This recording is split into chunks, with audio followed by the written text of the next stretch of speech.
Bangladesh premier লিগে ইতিহাস গড়েছেন আফগান অলরাউন্ডার মোহাম্মদ নবী ও তার ছেলে হাসান ইসাখিল।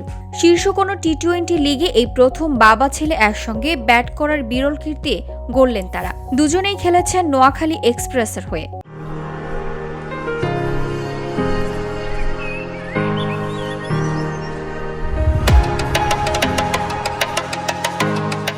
ঐতিহাসিক এই ম্যাচে ঢাকা ক্যাপিটালসকে ৪১ রানে হারিয়ে টুর্নামেন্টে নিজেদের দ্বিতীয় জয় তুলে নিয়েছে নোয়াখালী এক্সপ্রেস।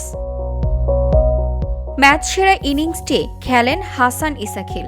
বিস্ফোরক ব্যাটিংয়ে ৬০ বলে ৯২ রান করেন তিনি, যেখানে ছিল ৭টি ৪ ও ৫টি ছক্কা। ৩ বছর আগে প্রতিযোগিতামূলক ক্রিকেটে অভিষেক হলেও এটি ছিল তার প্রথম বিদেশি franchise league match.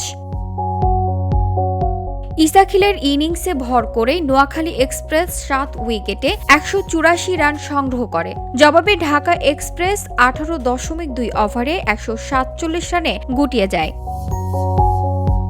VOD Bangla news desk.